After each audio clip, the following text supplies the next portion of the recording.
لا حول ولا قوة إلا بالله العلي العظيم. أعوذ بالله من الشيطان اللعين الرجيم. بسم الله الرحمن الرحيم. الحمد لله رب العالمين، والعاقبۃ لأہل التقوى واليقین، والجنۃ للموحدین، والنار للملحدین، والصلاة والسلام علی النبی الأمی العربی القرشی المکی المدنی الہاشمی ابتہی التہامی السراج المضی والکوکب الدری صاحب الوقار والسکینہ المدفون بأرض المدینہ والعبد المؤید ورسول المسدد المحمود الأحمد مولانا بالقاسم محمد وآلہ الطیبین الطاہرین المعصومین المظلومین، لا سیما علی بقیۃ اللہ الأعظم روحی و ارواحنا لمقدم الفداء، ولعنۃ اللہ علی اعدائہم اجمعین من یومنا ھذا الی یوم الدین. اما بعد فقد قال علی علیہ السلام: بسم اللہ الرحمن الرحیم. طلبت العزت فوجدتہ فی العلم. صلوات پڑھیے محمد علی محمد.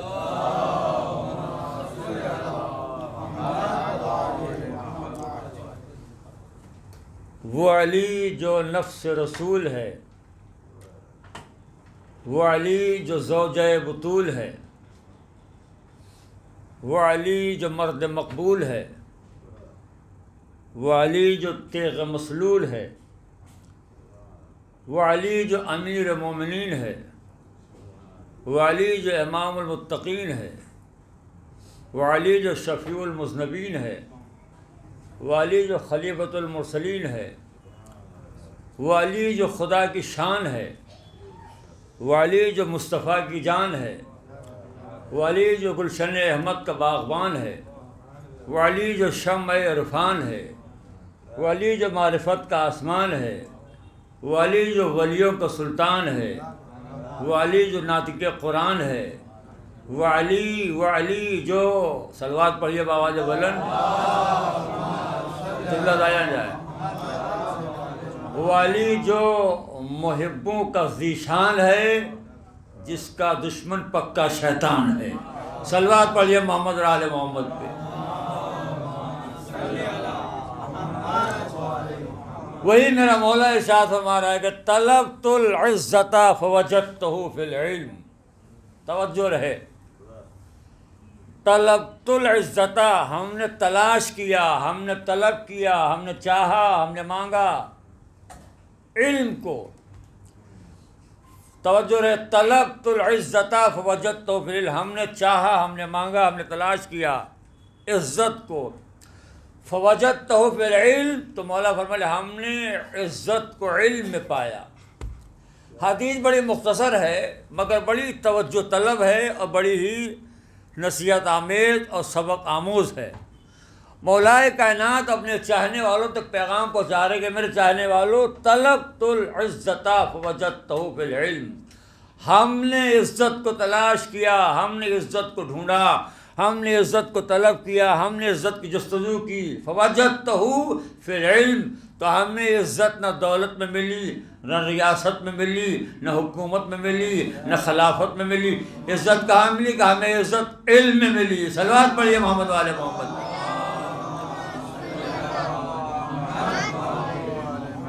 تو چاہنے والوں کے دل و دماغ سے ایک بات محفوظ ہو جائے کہ مولائے کائنات فرماتے کہ عزت اگر چاہیے تو عزت صرف اور صرف فقط اور فقط پس اور پس اللہ نے رکھا ہے علم میں. جس کے ہاں جتنا زیادہ علم ہوگا اتنی زیادہ وہ باعزت ہوگا. ایک صلوات پڑھی اور بابا دے بلند.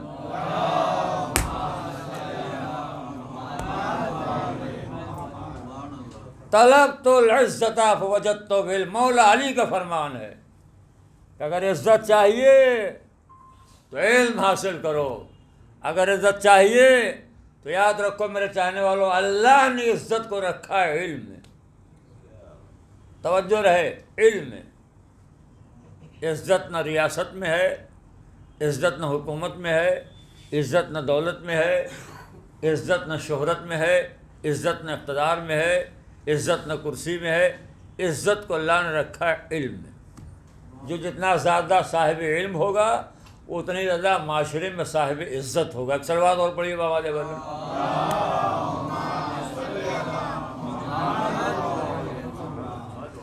اب آپ کہیں گے مولانا دلیل کیا ہے کہ عزت کو اللہ نے علم میں رکھا ہے؟ تو دلیل دوں گا، بغیر دلیل دیے تو بات بنے گی نہیں. توجہ رہے. آپ کو معلوم ہے کہ نبیوں میں ایک نبی گزرے جناب سلیمان. ایسے نبی تھے کہ دنیا انسانیت میں کوئی بھی انسان اتنا پاور والا، اتنا طاقتور انسان نہیں گزرا ہے. کائنات کی ہر شے پہ حکومت تھی سلیمان کی. ایک ذرہ بھی ان کی حکومت سے باہر نہیں تھا. ہر شے. ہوا کیا؟ جناب سلیمان نے اللہ سے دعا مانگی اور وہ سلیمان کے دہن اقدس سے نکلے ہوئے جملے جو ہیں بشکل آیت قرآن میں موجود ہیں. جناب سلیمان نے کہا یار توجہ رہے، رب حبلی ملکن لا ينبغي لأحد من بعدی. اے میرے پروردگار تو مجھ سلیمان کو حکومت دے دے. ملک یعنی حکومت. ٹھیک ہے، کوئی بات نہیں، مگر ایسی حکومت دے کہ نہ تو نے اس سے پہلے کسی کو دی ہو اور نہ اس کے بعد کسی کو ملے. سلیمان نے تنہا حکومت نہیں مانگا، قید لگائی ایسی حکومت نہ اس سے پہلے کسی کو پاس ملی ہو اور نہ اس کے بعد کسی کو ملے. دیکھیے 24 نبیوں کا تذکرہ قرآن میں ہے دعاؤں کے ساتھ. کبھی اگر موقع ملے اور زندگی فرصت دے تو قرآن اٹھائیے آپ. میں بات کو سمیٹ کے جملے میں کہہ دوں کہ جو اور نبیوں نے اللہ سے مانگا وہ سلیمان نے نہیں مانگا، اور جو سلیمان نے مانگا وہ اور نبیوں نے نہیں مانگا. نبی بھوکے رہے، فاقے کیے، مگر کسی نبی نے اللہ سے ملک نہیں مانگا، حکومت نہیں مانگی. حکومت کیا ہے؟ مال دنیا ہے. یہ جناب سلیمان جو کہتے ہیں اللہ حکومت دے دے، تو اللہ نے کہا سلیمان ویسے تو ہم نے تمہیں نبی بنایا ہے اور یہ ہمارے لیے تو مناسب نہیں ہے میں کہنا، میں ایک بات سمجھانے کہہ رہا ہوں کہ بہتر یہ تھا کہ تم یہ حکومت نہ مانگتے، اس لیے کہ حکومت ہے مال دنیا اور تم نبی ہو کر اللہ سے مال دنیا مانگ رہے ہو. بہتر تھا نہ مانگتے، مگر اب تم نے مانگ ہی لیا ہے تو مال کا مانگنا کوئی حرام تو ہے نہیں. یہ اگر حرام ہوتا تو اللہ انہیں نبی ہی نہ بناتا. اللہ نے کہا جب نبی بنا دیا جو مانگو گے حلال مانگو گے، حرام تو مانگو گے نہیں، مگر بہتر یہ تھا کہ نہ مانگتے. اب تم نے مانگ لیا ہے تو کوئی بات نہیں. اللہ نے جناب سلیمان کو حکومت دی تو اس اعلان کے ساتھ کہ یہ ہماری جو ہے عطا ہے، اس کو رکھو. راستے دو ہیں، چاہو تو اپنے پاس رکھ لو، چاہو تو بانٹ دو. سلیمان نے حکومت کو رکھ لیا، بانٹا نہیں. تو آپ جب اللہ نے سلیمان کو حکومت دی تو اللہ نے کہا دیکھو ہمارا دستور یہ رہا ہے اور مزاج یہ رہا ہے اور قانون یہ رہا کہ بغیر امتحان کے ہم نے آج تک کسی کو کچھ نہیں دیا ہے. تو مال مانگ رہے ہو، حکومت مانگ رہے ہو، ٹھیک ہے، مگر ہمارا تو قانون ہے کہ بغیر ہم امتحان کے کسی کو کچھ نہیں دیتے. تو کیا امتحان دینے کے تیار ہو؟ تو سلیمان نے کہا یا اللہ جب تیرا قانون ہی یہی ہے کہ بغیر امتحان کے تو کچھ نہیں دیتا تو بے شک امتحان لے لے. اب اللہ نے جناب سلیمان کا امتحان لیا. کیسے لیا میں اس وقت سناؤں گا جب مجمع صلوات زوردار پڑھے گا.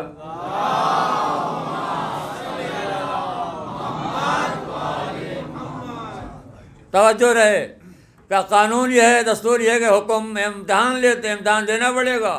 کہ یا اللہ جب دستور تیرا یہی تو امتحان لے لے. اب اللہ نے جناب سلیمان کا امتحان لیا. کیسے امتحان لیا؟ لکھتا ہے 4 فرشتوں کو بلایا، اب بلانے کے بعد چاروں فرشتوں کے ہاتھ میں 4 تشت دیے، تشت، اور ہر تشت میں مختلف چیزیں رکھ دیں۔ ایک کے تشت میں رکھا اللہ نے علم کو، دوسرے میں رکھا اللہ نے حکومت کو، تیسرے میں اللہ نے رکھا عزت کو، چوتھے میں اللہ نے رکھا دولت کو۔ 4 تشت اور 4 مختلف چیزیں، ایک میں علم، ایک میں دولت، ایک میں عزت، ایک میں حکومت۔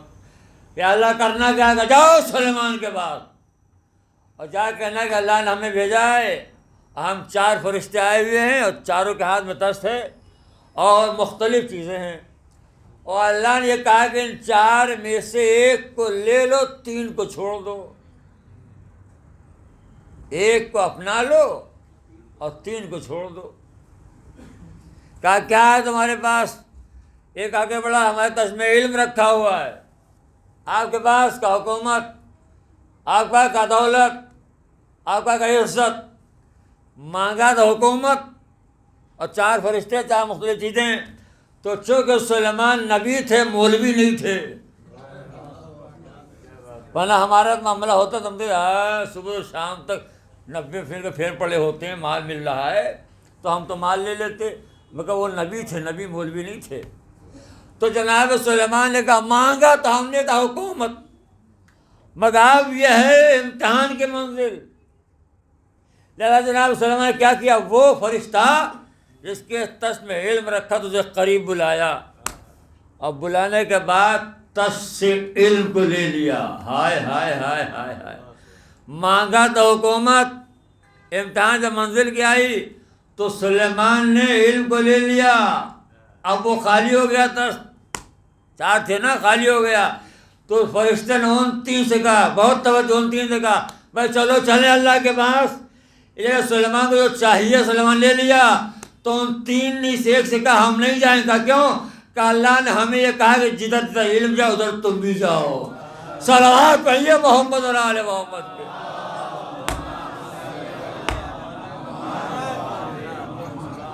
یہ میں اپنے نوجوان دوستوں کے لیے اور بچوں کے لیے پڑھ رہا ہوں، پڑھے بڑے تو سب سمجھے سمجھائے ہیں، یہ ان کے لیے پڑھ رہا ہوں۔ کہا سلیمان نے علم لے لیا، تو کہا چلو تو چاہیے لے لیا۔ تو ان 3 دولت نے، عزت نے، حکومت کیا کہا کہ اللہ نے ہم سے یہ کہا ہے کہ جدھر جدھر علم جائے ادھر ادھر تم بھی جاؤ۔ مولانا نے کیا فرمایا؟ طلبت العزت فوجدت فی العلم، ہم نے عزت کو تلاش کیا، بس عزت ہمیں علم میں ملا۔ سلوات پڑھے بابا علیہ وسلم۔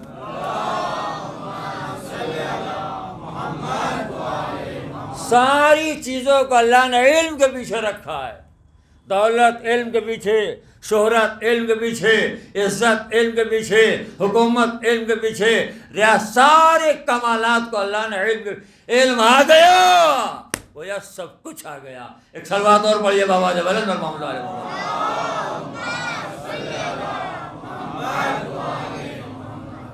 تو علم اچھا، علم کا مطلب یہ نہیں ہے کہ سر پہ امامہ ہو، قبا ہو، یہ بھی نکال دیجیے آپ دماغ سے۔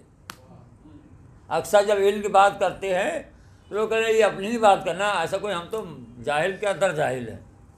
ایک حدیث سناتا ہوں آپ کو، سرکار دو عالم نے ارشاد فرمایا کہ سیاتی زمان علی الناس لا یعرفون العلماء الا بثوب حسن، حدیث ہے رسول اللہ کی، اور شیخ عباس قومی کی کتاب سفینۃ البحار، اس میں سے لے کے پڑھ رہا ہوں۔ اور کیا آپ نے کیا فرمایا حضور نے؟ ایک زمانہ آئے گا ہماری امت پر کہ لا یعرفون العلماء الا بثوب، کہ لوگ علماء کو نہیں پہچانیں گے مگر یہ کہ لباس کے ذریعے۔ نہیں غور کیا آپ نے؟ لوگ عالم کو، دانشور کو، دانشمند کو، ایجوکیٹڈ کو نہیں سمجھیں گے، معرفت میں حاصل مگر یہ کہ لباس کے ذریعے۔ اگر لباس ہے تو فہو عالم، اگر لباس نہیں ہے تو کچھ بھی نہیں سمجھیں گے۔ علم شناسی، فضل شناسی، تقوی شناسی، ذوق شناسی سب ختم ہو جائے گی، لباس شناسی باقی ہوگی۔ اگر لباس ہے تو بہت بڑے عالم، اور لباس نہیں ہے تو کوئی عالم نہیں سمجھے گا۔ یہاں پھر میں بار بار کہوں، عالم کا مطلب مولوی نہیں، عالم کا مطلب دانشور، پڑھا لکھا انسان، یہ مراد ہے. تو علم صنعت بنیے، عالم صنعت بنیے. لا یعرف یعرفون العلماء الا بذنب حسن. آگے فرمائے گا لا یعبد اللہ الا فی شہر رمضان. عبادت نہیں کریں گے مگر یہ کہ ماہ رمضان میں. لا یسمعون القرآن الا بصوت حسن. قرآن کی تلاوت ہوگی توجہ نہیں دیں گے مگر یہ کہ اگر عبد الباسط پڑھیں صلی اللہ علیہ بابا علیہ محمد علیہ محمد.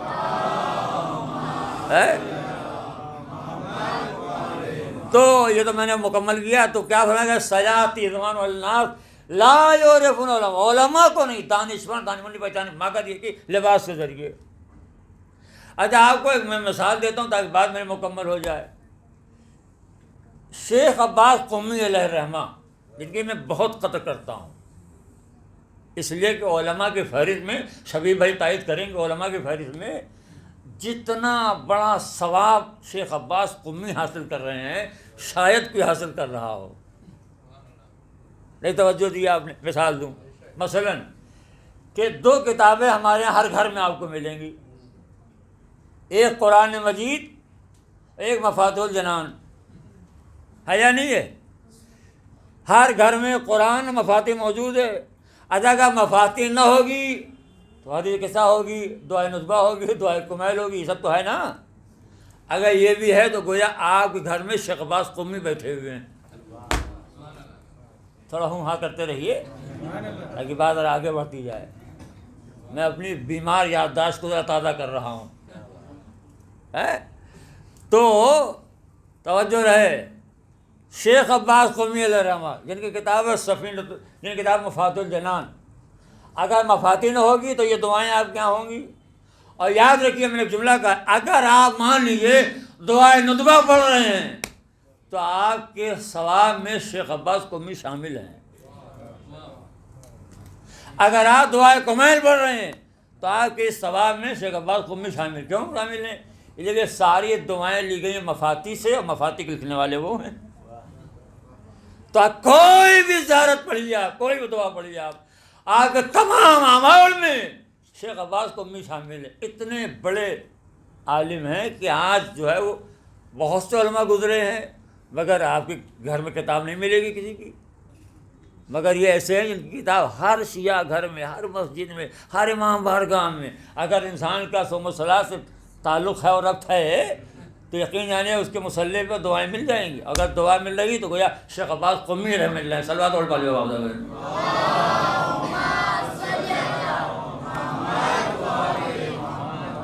بڑی کتابیں لکھی ہیں شیخ عباس قمی نے. ایک ایسے عالم ہیں کہ ہر گھر میں موجود اور ہر مومن کے ثواب میں شریک. علامہ اہلی شریک ہیں، کیا پھر تجھے شریک ہیں؟ نہیں ہے. کیوں نہیں؟ اس لیے کہ نہ آپ کے پاس ان کے حدیث کتابیں نہ پڑھتے ہیں. مگر شیخ عباس قمی کی دعائیں کتابیں سب پڑھ رہا ہے. تو گویا شیخ عباس قمی علیہ الرحمہ ہر مومن کے صوم و صلاۃ متعاقبات میں شامل ہیں واصل ثواب کے. لیکن ساری چیزیں وہیں چلی گئی ہیں. اب سنیے، حدیث بھولیے گا نہیں. ایک زمانہ آئے گا کہ لوگ علماء کو نہیں پہچانیں گے مگر یہ کہ لباس کے ذریعے. لباس ہوگا وہ عالم، اگر لباس نہیں تو عالم نہیں سمجھیں گے. لکھا ہے ان کے سوانح حیات میں شیخ عباس قمی کے کہ انہوں نے جب یہ کتاب لکھی مفاتیح الجنان تو بڑی زبردست طریقے سے دنیا شعر میں استقبال ہوا اس کتاب کا. ہر طرف چرچا، کیا کتاب لکھی ہو، کیا کتاب لکھی ہو، سبحان اللہ، ماشاء اللہ، سبحان اللہ. شیعہ، دنیا شیعت میں ہر طرف چرچا شیخ عباس قمی کی مفاتیح کے لے کے. اتنے نایاب کتاب نے، لاجواب کتاب لکھی ہے انہوں نے. لکھا ہے کہ تہران کے رہنے والے تھے اور انہوں نے ارادہ کیا نجف جانے کا، کربلا مولا زیارت کے لیے. تو کہا بھئی اب تو ہمیں جانا ہے، نجف جانا ہے، وہاں ہمارے بہت شاگرد ہیں، بہت دوست ہیں، اور تقاضۂ دوستی ہے کہ جب دوست سے ملے ملاقات کے کوئی نہ کوئی تحفہ لے کے جائے، خالی ہاتھ نہیں جانا چاہیے. ٹھیک ہے. تو انہوں نے سوچا کیا لے جائیں دوستوں کے لیے اور کیا لے جائیں شاگردوں کے لیے.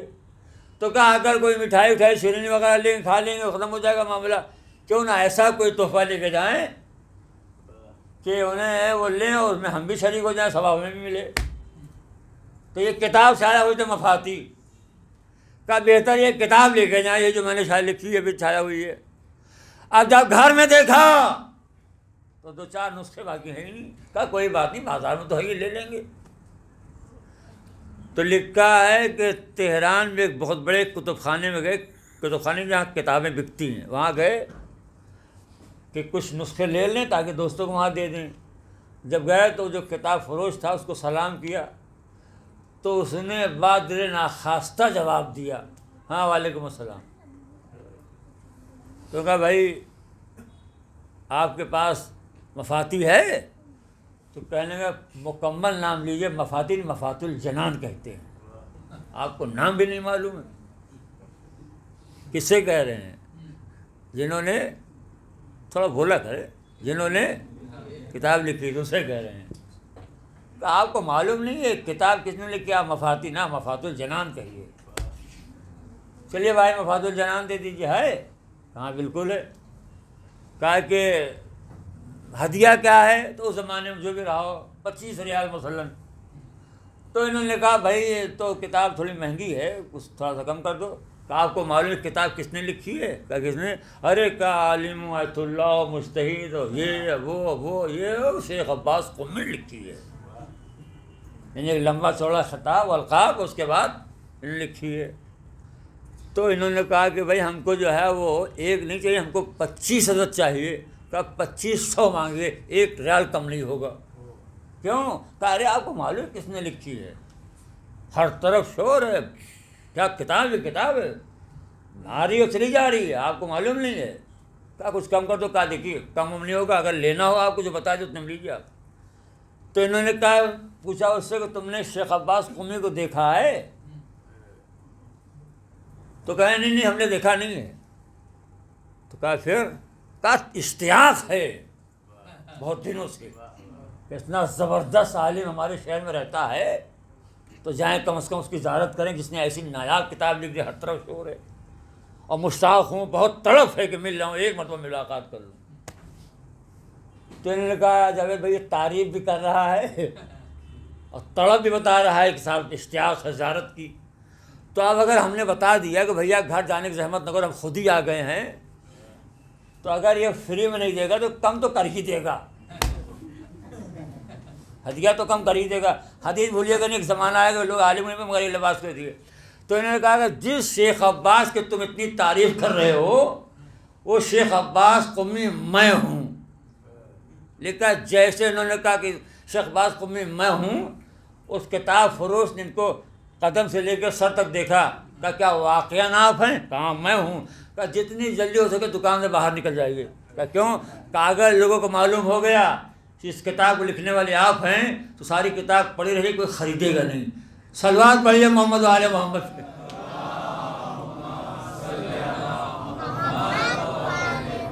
کہا اگر معلوم ہے آپ نے لکھا ہے تو ساری کتاب ہی پڑھی رہ جائے، کوئی سے پوچھے گا بھی نہیں۔ کیا وجہ کیا ہے؟ اس لیے کہ شیخ عباس قمی ایک سادہ لباس، نہ کوئی امامہ، نہ کوئی عبا، نہ کوئی قبا، سادہ لباس۔ تو کہا کہ نکل جاؤ، اور اگر وہی بڑا سا امامہ، بڑی سی داڑھی اور بہترین عبا، بہترین قبا تو یقیناً فری میں دے دیتا۔ صلوات پڑھیے بابا دے بلّہ۔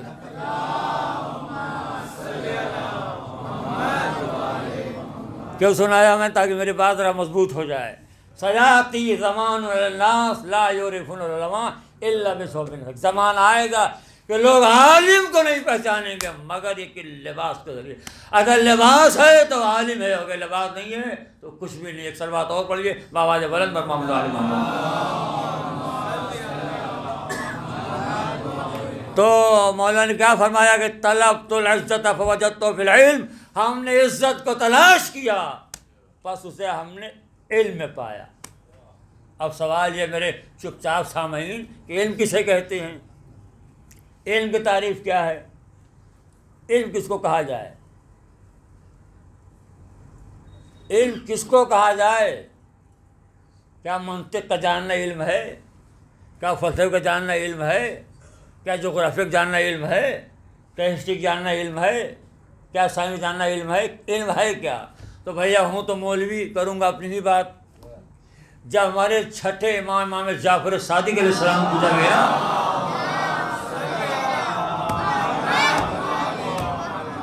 کہ مولا علم کسے کہتے ہیں، تو امام نے کہا ہماری ولایت کا نام علم ہے۔ صلوات پڑھیے محمد اور آل محمد پہ۔ بھائی ادھر ٹھیک مت لو، کہ ہماری ولایت کا نام، بڑے خبیث دور سے ہم گزر رہے ہیں بھائی، اتنے خبیث دور سے ہم گزر رہے ہیں کہ آج سمجھ ہی نہیں آ رہا ہے کہ عالم کون اور جاہل کون ہے۔ تھوڑا بولا کریں، اتنا بدترین دور آ گیا ہے کہ جس دور میں ہم سمجھ نہیں پا رہے ہیں کہ عالم کون ہے اور جاہل کون ہے۔ جو فضائل اہل بیت نہ پڑھنے کا اقرار کرتے ہیں ان کو بھی لوگ عالم سمجھتے ہیں، اور جو فضائل پڑھ رہے ہیں ان کو بھی لوگ عالم سمجھتے ہیں۔ جو تبرکات اعضاء کی مخالفت کر رہے ہیں وہ بھی عالم، اور جو عزت کر رہے ہیں اور تعلیم دے رہے ہیں وہ بھی عالم، جو عزاداری کا مخالف وہ بھی عالم، جو عزاداری کا موافق وہ بھی عالم۔ سمجھ میں نہیں آئے کہ عالم کسے کہیں۔ ایک سوال پہ تھا کہ بیچارے آگے بولیے، آپ تو پرانے سامنے ہیں بھائی، آپ کو ڈر رہے ہیں۔ باواز والے سلوات غور پڑھیے۔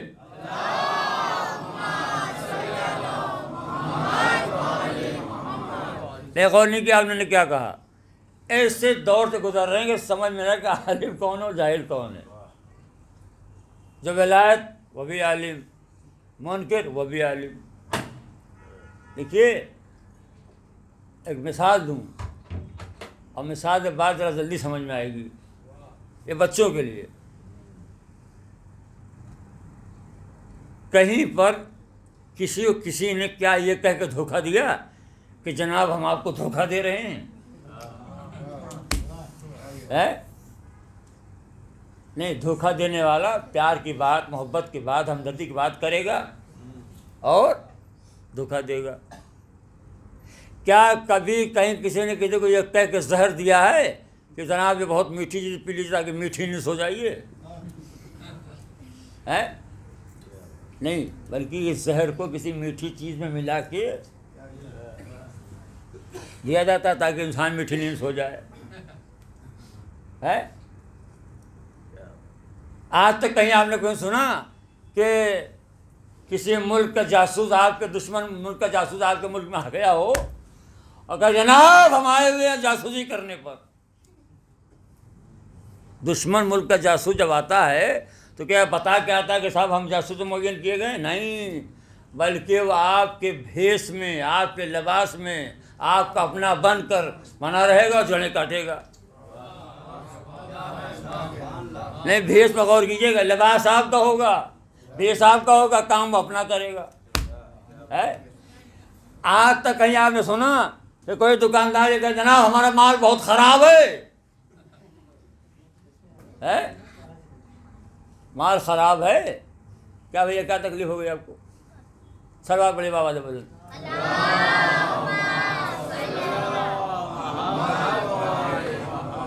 آج تک کسی دکاندار نے کہا کہ اپنا مال بیچا کہ جناب میرا مال خراب ہے؟ نہ، دنیا کا ہر دکاندار اپنے مال کو سب سے اچھا مال بتاتا ہے۔ کیا فضائل اہل بیت کے منکر مولوی کہہ کے فضائل کا انکار کریں جناب ہم فضائل کے منکر ہیں؟ نہ، نام لے گا مولا کا، کام کرے گا مولانا کا۔ صلوات پڑھیے بابا سے بلند رحمۃ اللہ علیہ۔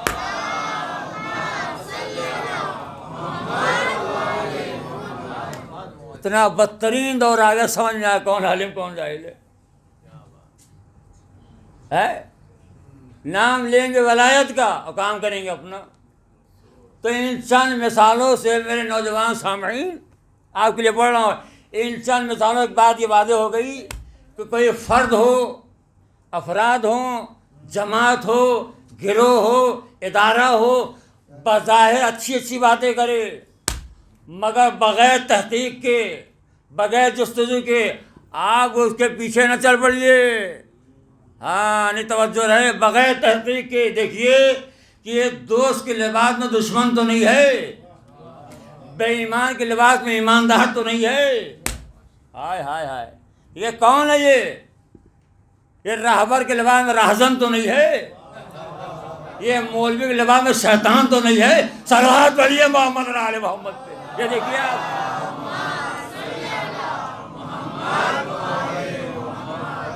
دیکھیے یہ کون ہے؟ اور احسان دانی نے کیا خوب شعر کہا ہے، عجیب شعر کہا انہوں نے،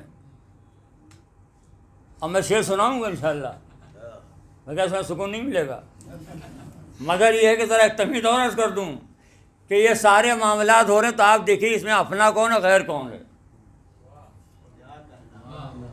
بڑے خبیث دور سے گزر رہے ہیں۔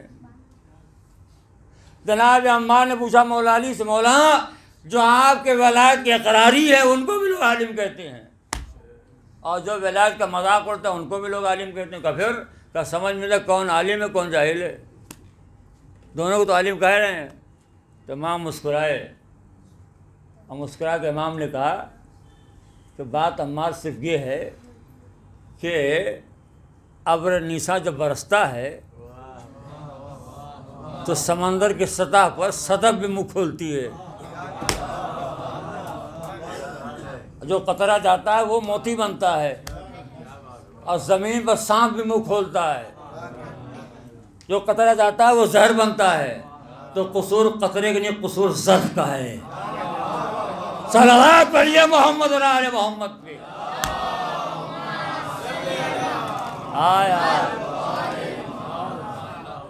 مولا نے فرمایا قصور قطرے کا نہیں قصور ظرف کا ہے، اگر ظرف پاک ہوگا تو عالم لوگوں کو پن پاک سے قریب کرے گا۔ صلوات پڑھیے محمد اور آل محمد پہ۔ اگر نجس ہوگا، اگر ظرف پاک ہوگا تو لوگ مولا سے جوڑیں گے، اور اگر ظرف پاک نہ ہوگا تو لوگ اپنی طرف جوڑیں گے۔ دیکھیے کون کیا کر رہا ہے، بڑا عجیب زمانہ آ گیا ہے۔ تو امام نے کہا اگر عزت چاہتے ہو تو عزت کو اللہ نے علم رکھا ہے، علم جتنا علم آئے گا اتنی عزت آئے گی، علم ضروری ہے۔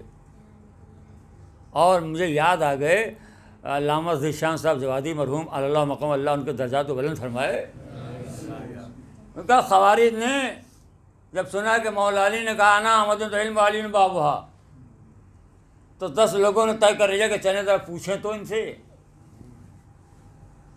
10 آدمی آئے مولا علی کے پاس، اور ایک سوال اور طے تھا کہ اگر جواب ایک ہی سب کو دیں گے تو اس کا مطلب عالم نہیں ہے، اور اگر اس کو الگ الگ دیں گے تو اس کا مطلب عالم ہے۔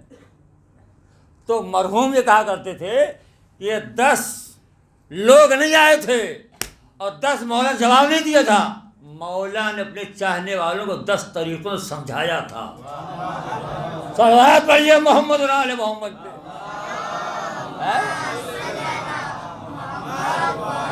کہ اگر ذرا سا شعور ہو تو جاگو کہ ہر حال میں علم بہتر ہے، ہر صورت میں علم بہتر ہے۔ اور میرے عزیزو اسی لیے جتنے ہمارے امام ہیں آپ ان کے خطبات پڑھیے، ہر امام نے اپنا تعارف کروایا ہے تو اپنے سینے پر ہاتھ کے مار کہ نحن من العلم، ہمارے پاس علم ہے، ہم عالم ہیں۔ چوتھے امام کیا فرما رہے ہیں کہ اللہ نے ہمیں 6 چیزیں عطا کی ہیں اور 7 فضائل عطا کی ہیں۔ اوتینا العلم، اللہ نے ہمیں علم عطا کیا۔ پہلا جملہ ہے کہ اللہ نے ہمیں علم عطا کیا ہے۔ تو میرے عزیزو وہ علم جو اماموں کے پاس ہے اس علم کو کہتے ہیں علم وحوی، اور ہمارے پاس جو علم ہے وہ علم ہے کسبی۔ جب کسبی علم کا یہ عالم ہے کہ ہر کمال کو اللہ نے علم کے پیچھے رکھا ہے تو ان کے پاس وحوی علم ہوگا۔ صلوات پڑھیے بھوالے بلند۔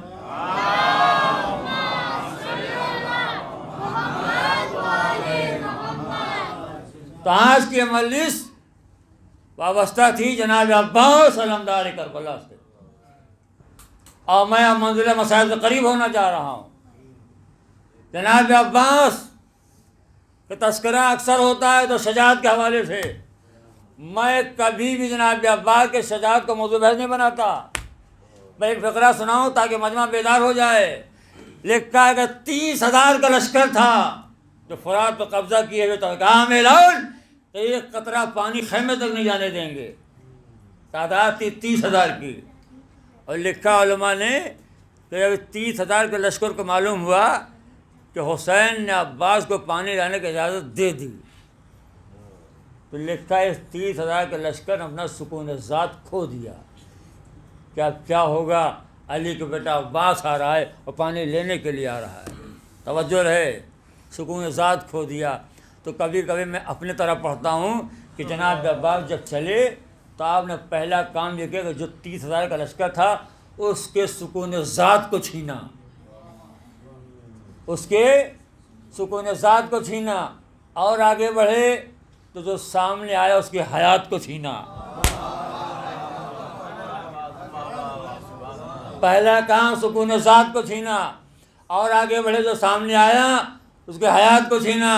اور آگے بڑھے تو فرات کو چھینا. اور میں اکثر کہتا سکون ذات کیا ہے، ان کی حیات کیا ہے، فرات کی بساط کیا ہے. اگر امام اجازت دیتے تو عباس ان سے ان کی کائنات چھین لیتا. صلوات محمد علی محمد.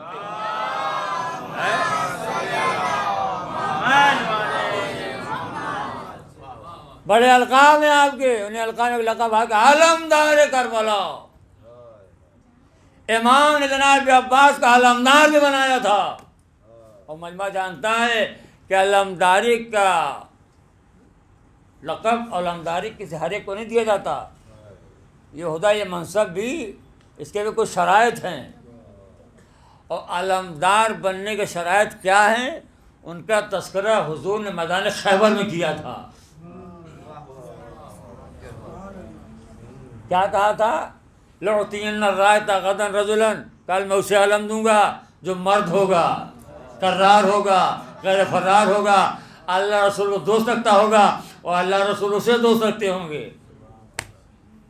ذرا آپ نے دماغ کو جھنجھوڑ کے بتائیے کہ کتنے شرطوں کا حضور نے اعلان کیا ہے.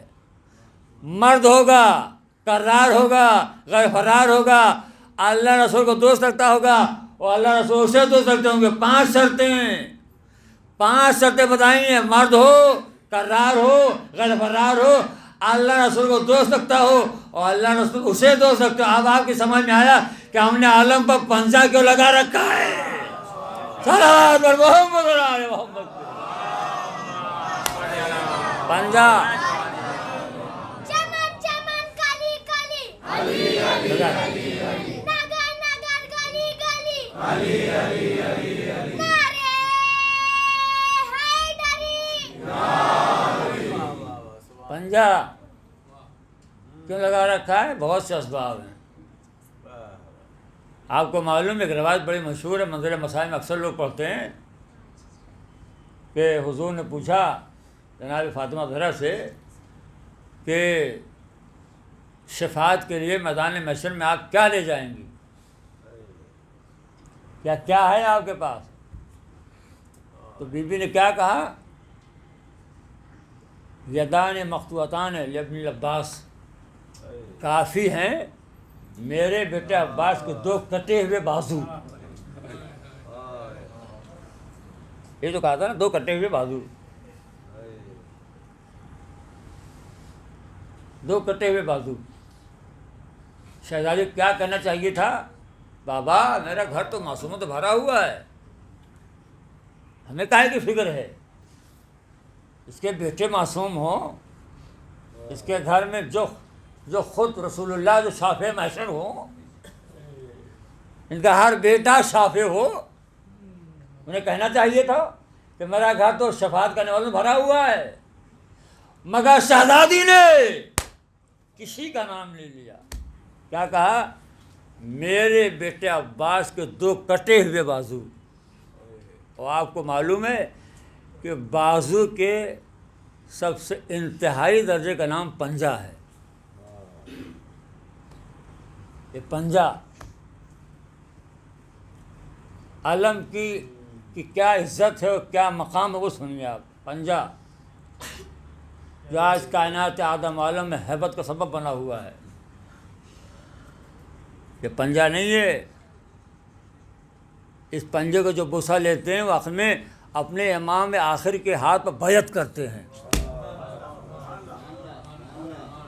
میرا عقیدہ یہ ہے کہ جو بھی چومتا ہے بوسہ لیتا ہے، امام تو ہے نہیں، تو کیسے بیعت کر کے اپنے بات کو بیچوں؟ کہاں ملیں گے؟ امام تو ہے نہیں۔ تو کہا یہ پنجہ جو ہے یہ خود نشان شفاعت ہے، اس کو چومو اور اپنے امام وقت کے ہاتھ میں بیعت کرتے جاؤ۔ صلوات پڑھیے بابا علیہ وسلم۔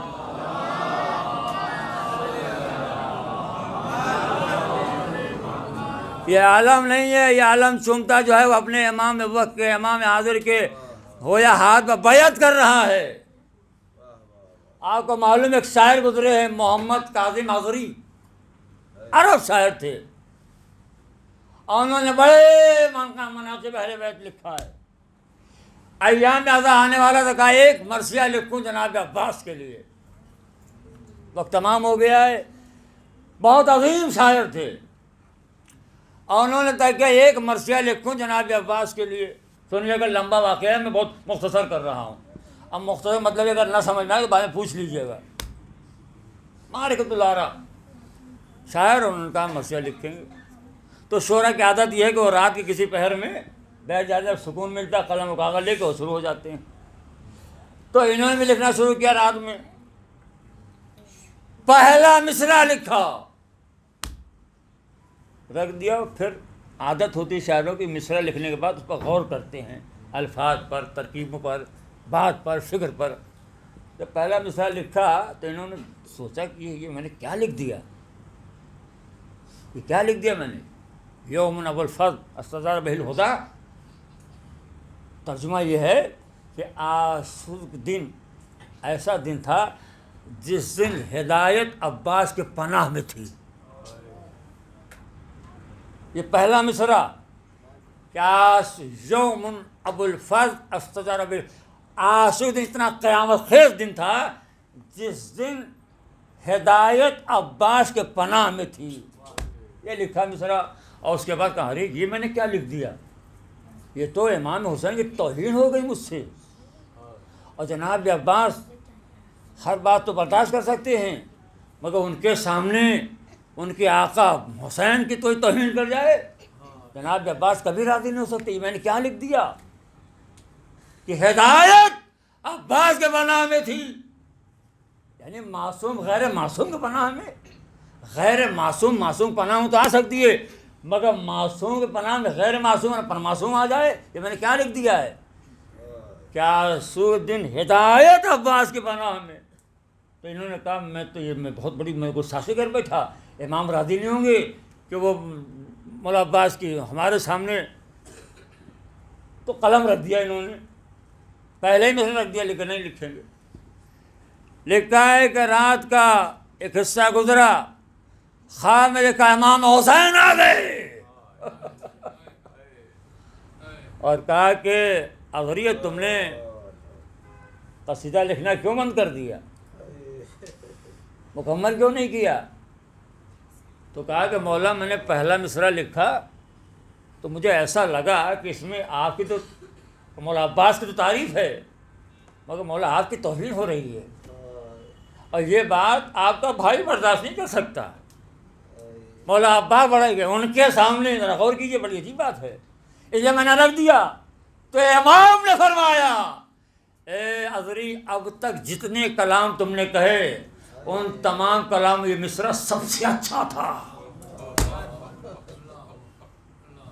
مصرع تو یہی ہے جو تم نے لکھا، اب تک جتنے اشعار لکھے وہ ایک طرف اور یہ مصرع ایک طرف۔ یقیناً عاشور کا دن ایسا قیامت خیز دن تھا جس میں میں حسین عباس کے پناہ میں تھا۔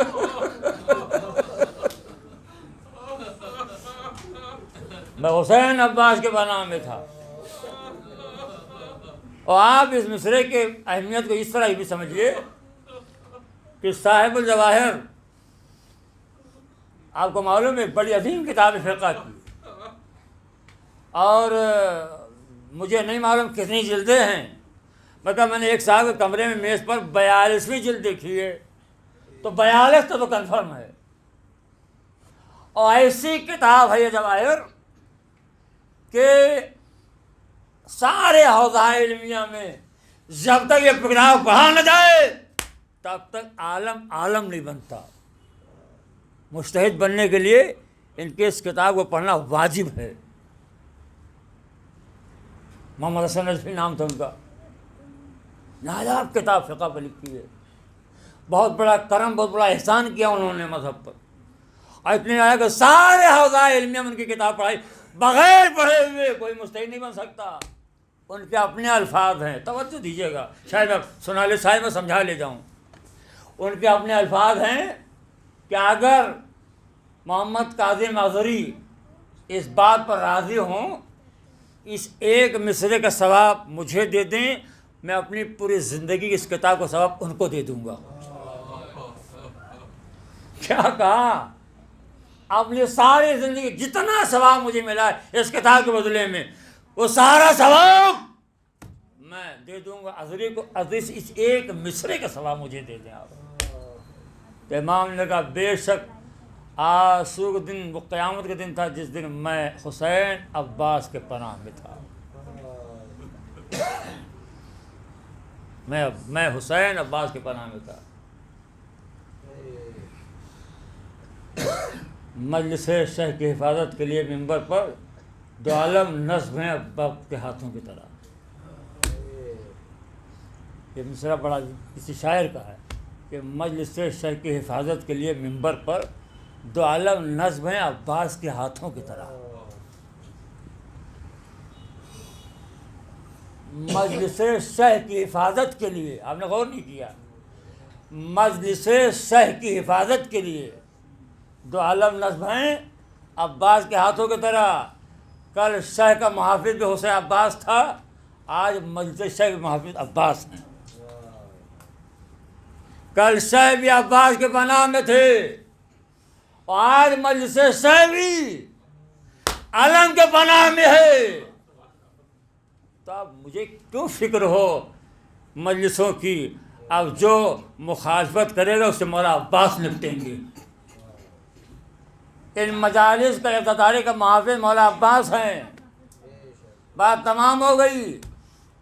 جناب عباس کا نام لیا میں نے اور آپ کے بعض کی آنکھوں میں آنسو آ گیا تھا. اور یہی ہمارے مجلس ہے کہ مولا کا نام آئے تو استقبال مصائب کا آنسوؤں سے کرنا چاہیے. اور میں اکثر پڑھتا ہوں اور جب تک زندہ رہوں گا پڑھتا رہوں گا کہ بغیر جناب عباس کے کوئی مومن جنت میں جانے والا نہیں ہے. دلیل ابھی آپ نے سنا. میدان محشر ہوگا کہ آواز گونجے گی، اہل محشر اپنی آنکھوں کو بند کر لو، فاطمہ کی سواری گزرنے والی ہے. شہزادی آئیں گے وہ پائے عدل الہی کو پکڑ فریاد کے معبود تو اس سے فاطمہ انصاف چاہتی ہے. آواز آئے گی میری بیٹی کیا چاہتی ہے؟ بابا اپنے حسین کے چاہنے والوں کی شفاعت چاہتی ہے. وسیلہ شفاعت کیا ہے؟ تو شہزادی اپنے گوشت سے دو کٹے ہوئے شانوں کو پیش کریں، پروردگار یہ میرے بیٹے عباس کے گلے میں جائے. یہ وہ روایت ہے جس سے یہ پڑھا جاتا ہے کہ عباس فاطمہ کے بیٹے ہیں. اور جب بی بی کہتے ہیں کہ فاطمہ کہ عباس میرا بیٹا ہے تو ماننا پڑے گا عباس فاطمہ کے بیٹے ہیں. بڑی مشہور بات ایک زہرا تھی جو ہمیشہ امام حسین کی زیارت کرتی تھی اور جناب عباس کی زیارت کو اہمیت اس لیے نہیں تھی. عباس تو فاطمہ کے سوتیلے بیٹے ہیں، لیکن ایک دن زیارت کر کے آئی سو گئی. خواب میں دیکھتی ہے شہزادی زہرا ہیں اور میدان محشر ہے اور ہر زہرا کو جام کوثر سراب کر رہی ہیں. خوش ہو گئی، آگے بڑی، بی بی کو سلام کیا تو بی بی نے رخ پھیر لیا، پھر پلٹ گئے، پھر سلام کرتے پھر رخ پھیر لیتی ہیں. تو ایک بات کہتے ہیں بی بی میں آپ کے بیٹے کے زہرا ہوں، آپ مجھ سے اتنی بے اعتنائی برت رہی ہیں. تو جناب فاطمہ نے کہا تم میرے بیٹے کے زہرا نہیں ہے. کہے شہزادی آپ یہ بھی ظاہر کہا ہاں تو نے میرے بیٹے حسین ظاہر کی. ارے کیا عباس میرا بیٹا نہیں ہے؟ ارباب اعضاء جب کبھی جناب عباس کا مسائل بیان ہو تو کچھ زیادہ رویا کیجئے. ارے کہیں ایسا نہ ہو بیوی کو شکایت ہو جائے ارے تو نے میرے حسین کو تو ماتم کیا کہ عباس میرا بیٹا نہیں تھا. آواز کریا بلند اللہ اناکم نے رحمت نازل فرمائے. ارباب اعضاء آپ کو معلوم ہے واقعہ کربلا گزر جانے کے بعد جناب ام البنین کا معمول یہ تھا کہ صبح جنت البقیع میں آ جایا کرتی تھی اور وہیں جا کے بیٹھتی تھی جہاں کبھی فاطمہ بیٹھ کے اپنے بابا کو رویا کرتی تھی۔ آتی تھیں اپنے 4 جوان بیٹوں قبر کے نشان بناتی تھیں، اور ایک ایک بیٹے کا نام لے کے عباس میں تمہیں نہ روں گی، محمد میں تمہیں نہ روں گی، اگر میں تمہیں روں گی نا دنیا کہے گا ماں زندہ ہے اپنے بیٹے پر رو رہی ہے، میں تو حسین پر روں گی۔ لہٰذا روتی کہتے واہ حسینہ واہ حسینہ، اے ارباب ادا واہ حسینہ کہہ کر رو رہی تھی۔ ایک بات کیا دیکھتی ہیں، ایک گوشت کی بی بی کو رونے کی آواز آ رہی ہے، وہ کہہ رہے واہ عباسا واہ عباسا واہ عباسا۔ جناب امت بنی کھڑی ہوتی ہیں، ہاں گئے بی بی روئیے، رونا آپ کہاں سے، بس اتنی گزارش ہے آپ عباس کا نام لے کے نہ روئیے، ورنہ لوگ کہیں گے ماں زندہ ہے جو رو رہی ہے۔ بے باس شہزادی زہرا نے سر نقاب کو پلٹ لیا، اے امت بنی تم نے نہیں پہچانا، ارے میں کوئی اور نہیں اسے حسین تو کیا ماں فاطمہ، یہ کیسے ممکن ہو تو میرے بیٹے حسین کے ماتم کرو، ارے کیا عباس میرا بیٹا نہیں ہے؟ رو لیجیے ارباب ادا۔ ابھی چند فقرے مصاحب میں اور پڑھوں گا۔ آپ کو معلوم ہے کربلا میں ایک لمحہ وہ بھی آیا جو جناب عباس آئے، آ کہتے مولا اب ہمیں بھی اجازت دیجیے، تو امام نے کہا بھیا عباس کہاں جانے کا ارادہ ہے؟ کہا آقا مقتل، کہا تمہیں اجازت نہیں ملے گی۔ آقا کیوں؟ کہا اس لیے کہ تم میرے لشکر کے علمدار ہو۔ جب کا علمدار ہو تو جناب عباس نے داہنی طرف دیکھا، پھر بائیں طرف دیکھا، سامنے کہا اے بھیا عباس یہ داہنی بائیں طرف کیا دیکھ رہے ہو؟ کہا آقا میں وہ لشکر دیکھ رہا ہوں جس کا میں علمدار ہوں۔ اے آقا وہ لشکر کہاں رہا؟ وہ دیکھیے میرے لشکر کے سارے سپاہی سر کٹا کے سو گئے۔ تو لکھا ہے امام نے جواب بدل دیا کہ بھائی عباس تم اہل حرم کی ڈھارس ہو، جب تک تم زندہ ہو اہل حرم کو ڈھارس ہے۔ جب اجازت نہیں ملی تو لکھا جناب عباس آئے ایک خیمے کے سامنے سر جھکا کے بیٹھ گئے اور سوچ رہے آقا جا کے چلی جائے۔ بھائی با قاتل محسوس کیا کوئی بچی ہے جو اپنے ننھے انگلیوں کو بالوں میں ڈال کے چچا کیا آپ کو معلوم نہیں ہے آپ کی بھتیجی پیاسی ہے؟ جناب نے اپنے سر اٹھایا، اے بیٹے پیاسی ہے؟ کہا چچا زبان میں کانٹے پڑ گئے ہیں، کہا جا اپنی مشق کو لے کے آؤ۔ اے ارباب اگر بچی خیمے میں آئی مشق کو لے کے آتی ہے، چچا کے حوالے کر دیا۔ جناب ابا ایک ہاتھ مشق کو لیا، گود میں سکینہ کو لیا۔ اے ارباب جناب عباس چلے وہاں آئے جہاں امام بیٹھے تھے۔ لکھا جب امام اس انداز سے آتے دیکھا تو کہتے ہیں بھیا عباس سفارش بہت اچھی لائے ہو، اب تمہیں اجازت مل جائے گی۔ جب ہم نے اجازت دے دیا جناب عباس چلے، امام نے کہا بیٹی سکینہ میرے قریب آ۔ بچی دوڑ کے باپ کے پاس آئی، امام نے گود میں اٹھا لیا، کہے بیٹی آج چچا کو اجازت دلوا دی مگر کجب سے تماچے مارے گا، چچا بہت یاد آئیں گے۔ اے ارباب ایسا ہوا بھی جب جب تماچے لگے ارے بچے نے فراد کرو کیا آواز اے چچا اے چچا۔ میرے عزیزو اجازت مل گئی۔ لکھا جناب عباس اس خیمے میں آئے جہاں جناب زینب تھی، آئے وہ آنے کے بعد شہزادی کے قدموں سر رکھ دیا۔ شہزادی وہاں بھی اجازت دیجیے۔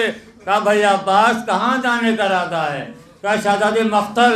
کہا بھائی عباس کا یہ ممکن ہے کہ تم نہ جاؤ؟ تو جناب عباس نے کہا شہزادی ایک ایک خیمہ جا کے دیکھ لیجئے، اگر کوئی بچ رہا تو میں نہ جاؤں، ہر ایک گود کے پالے تک مارے رہے۔ جب یہ کہا تو جناب صاحب نے کہا اچھا بھیا اگر تم تیاری کر چکے ہو تو میں کون ہوتے ہو روکنے والے، جاؤ ہم نے بھی اجازت دے دیا۔ لکھا جناب عباس چلے، چند قدم چلے تھے کہ بعد شہزادی زینب نے کہا بھیا عباس آج تم بھی جا رہے ہو؟ اب زینب کو یقین آ گیا، اب یقین آ گیا۔ یہ جملے ایسے تھے کہ جناب عباس ٹھہر گئے۔ کہا شہزادی کس بات یقین آ گیا؟ کہا بھائی عباس تم جانے کے لیے تیار ہو؟ پرانی باتیں کیا سناؤں، محشر ملیں گے وہیں بتائیں گے۔ کہے بی بی جب تک معلوم نہیں کروں گا نہیں جاؤں گا۔ کہے بھیا عباس ارے ہمیں بہت دور مدینہ جانا پڑے گا۔ کہا شادی ساتھ چلوں گا. کہا بھیا باپ بات اس وقت کی ہے جب میں چھوٹی تھی, باپ کے گود میں بیٹھی تھی, ایک دن ردا سرک گئی, میرے بابا نے بازو کے بوسے لیے. میں نے کہا اے بابا یہ بازو کے بوسے کیوں؟ کہے ایک دن آئے گا انہیں بازو رسن بدے گی. اے بھیا بابا نے کہا یقین تو تھا, مگر جب میرا گھر بھائیوں سے بھر گیا اور خدا رکھتے تم پیدا ہوئے اور جب جوان ہو گئے اور مدینے گلیوں میں سینہ تان کے چلنے لگے تو اللہ جانے زینب نے کب کب سوچا ارے اس کا عباس بھائی ہو اس کے بہن کے ساتھ چادر کون چھینے گا. اے بھیا سارے بھائی مارے گئے, آج تم بھی جا رہے ہو, آپ سے یقین آ گئے ہو.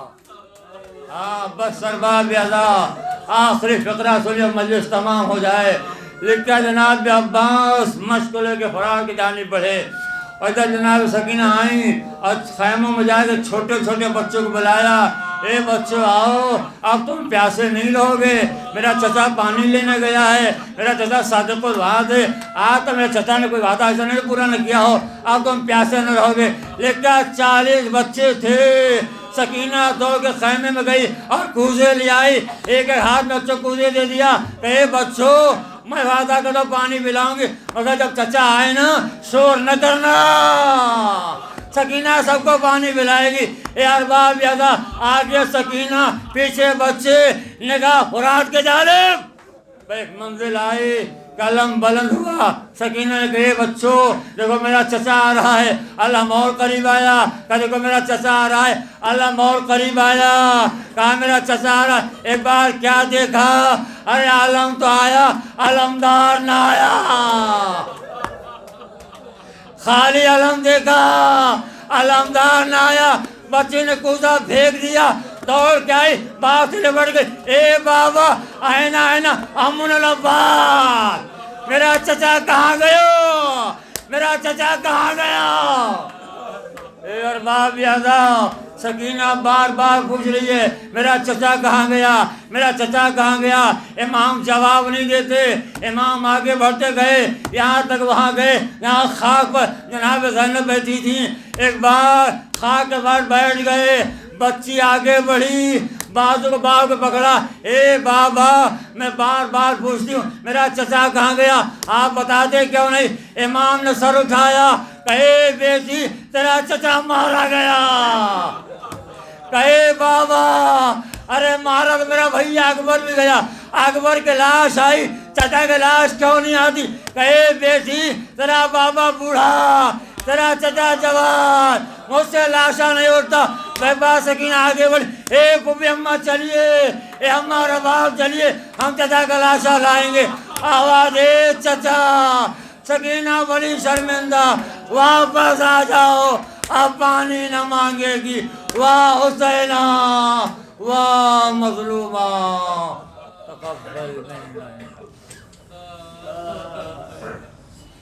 سالم الذین ظلموا ای منقلب انقلبوا لعنت القوم الظالمین تقبل منا انک انت السمیع اللہم انی اسألک باسمک العظیم العظیم العظیم. یا اللہ اس عبادت قبول فرما, میرے پریشان حال کو پریشانی دور فرما. یا اللہ جو ہمیں مریض کو شفا علیہ فرما. معبود امام کو ظلم تعجیل فرما, ہم سب کو ان کے انصار میں شمار فرما. ماتم حسین.